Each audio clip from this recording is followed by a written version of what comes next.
Imagine living in coastal Louisiana, in a small fishing village on the Gulf that has peacefully coexisted with its environment for hundreds of years, where you'd fish under skies lit by miles of stars.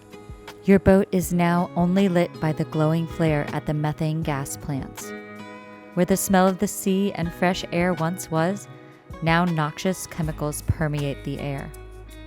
And where once was the sound of dolphins, birds, and waves, now the steady hammering of pylons.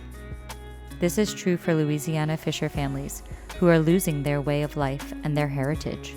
Louisiana now hosts multiple methane gas LNG export terminals. These demand large-scale dredging, deepened shipping channels, and constant tanker operations. Recent overinvestment has paved the way for rapid expansion. This careless construction is incredibly risky, and the recent disaster from CP2 exemplifies this. Within 6 weeks of dredging, sediment spilled beyond containment, destroying more than 260 acres of marshlands during the ecosystem's vital migration and spawning seasons.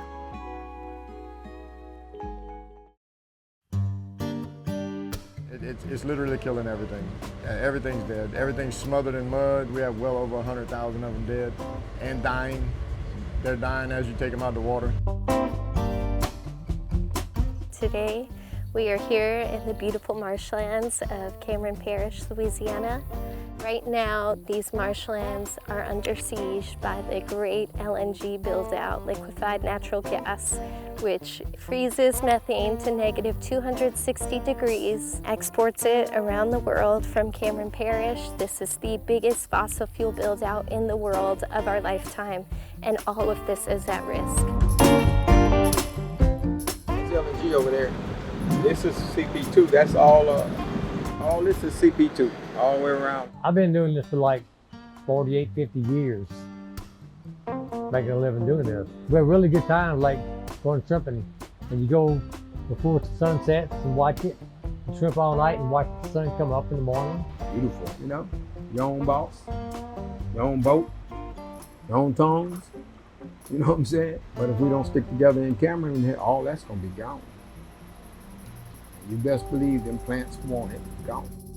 This week we had a major incident. They are moving the mud from this island up into the marshes to create more marshland. However, it breached and we had over 200 million gallons spill into our wetlands. What we're doing today is going to be very important because they are saying that nothing is on the oysters and nothing is polluting the water and all this stuff is not happening, but when you go out there and test it yourself and send it off, or have somebody here that's professional to test that, find out that it's true.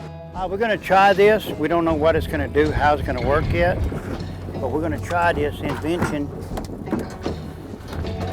so we can see if they have anything on the bottom that we can see. And that's what we got. That looks like sludge down there to me. Water's a little clearer up here. Today is August 21st. We're out here in front of No Name Where. It is 10 a.m. and 10:12 a.m. And we just took a sample in our DIY boring device. And it looks like the sediment is cloudy up to about 10 inches. They're saying it didn't get to this reef. See how there's no mud? But look at this side. Look at the mud. That's settlement. That's all set on top of these oysters. It's killing crabs, it's killing fish, it's killing shrimp, it's killing oysters. They're killing the wild oysters that they have considerable amounts of silt all over the reef. Like in some places it's extremely bad. Why would you get a liquid gas plant here that don't pay no taxes? Boy, that makes sense to it. But Venture Global come out here and start polluting everything and they just get away with it, scot-free. Still got a 6-year-old coming up. Would you love to come out there on that boat and go out there? What's she gonna have to come out there too? We need our livelihood. We need Cameron. We need our fishing, we need our shrimping, we need our oystering. We need all that. They come here and destroy it, what we gonna have? This incident demonstrates how rapid and careless construction can have immediate, irreversible ecological and social impacts. For families here, this impact has been devastating. We all got different stories about how we got here, but I came back to this damn place 3 times. I don't want to leave this place again. It's inevitable. We worked probably over 400,000 oysters in the last week. And out of those 400,000 oysters, we have well over 100,000 of them dead and dying. Everything's dead. Everything's smothered in mud. I mean, we're washing from 7:30 in the morning till dark every day. And these things ain't supposed to be washed but barely once, twice in their lifetime. I mean, you can ask anybody here, they've all eaten them. They come out the water white. They come out the water clean. Between $50,000 and $100,000. We came in here and got bullied out of our place to live, our job, our everything. Everything that we love about this place or got used to. They pretty much just came in here and said, y'all go and get the fuck out. Take your little boat and everything else you got and just get the fuck on. Cameron's got a lot of history. A lot of history. Why y'all just gonna throw that shit? Oh, well, you know what? There used to be a place here called Cameron. They had a whole bunch of cool shit that happened, but because of Venture Global, we don't have anything else to say about it. There's nobody else that lives here. There's no land to walk on. Over the past decade, methane gas buildout has gutted fisheries, poisoned air and water, and stripped away human rights, recognized under Articles 23, 25, and 27 of the United Nations Universal Declaration of Human Rights. The right to work in safe and fair conditions, the right to health and well-being, and the right to participate in the cultural life of one's community. In areas near methane gas shipping channels, shrimp catch has dropped by as much as 85% in 5 years. Underwater noise exceeds 120 decibels, levels proven to disrupt the behavior of underwater inhabitants. Habitat destruction from dredging has erased marshlands and nursery zones, which are vital for a healthy underwater ecosystem. Salinity intrusion from the LNG tankers' wakes pushes saltwater inland, killing off the ecosystems on which coastal life depends. The destruction doesn't stop at the waterline. Air quality monitoring shows particulate levels 20 to 30% higher than regional averages. Methane gas operations release a constant mix of particulate matter, nitrogen oxides, and volatile organic compounds. Fishermen say the air burns their throats. Communities nearby report rising rates of asthma, heart disease, and cancer. People are dying. Children miss school because they cannot breathe.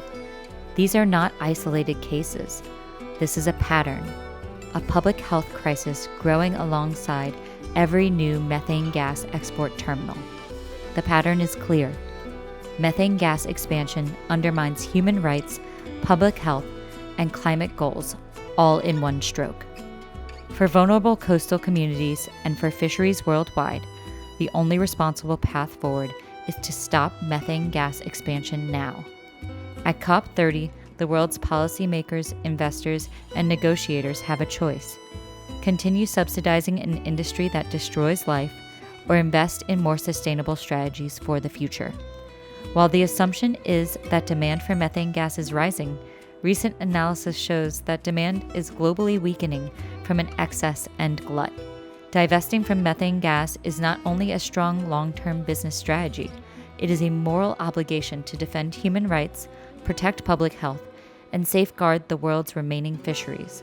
For the people of Southwest Louisiana and for coastal communities everywhere, the message from the front lines is simple. Stop LNG before there is nothing left to save.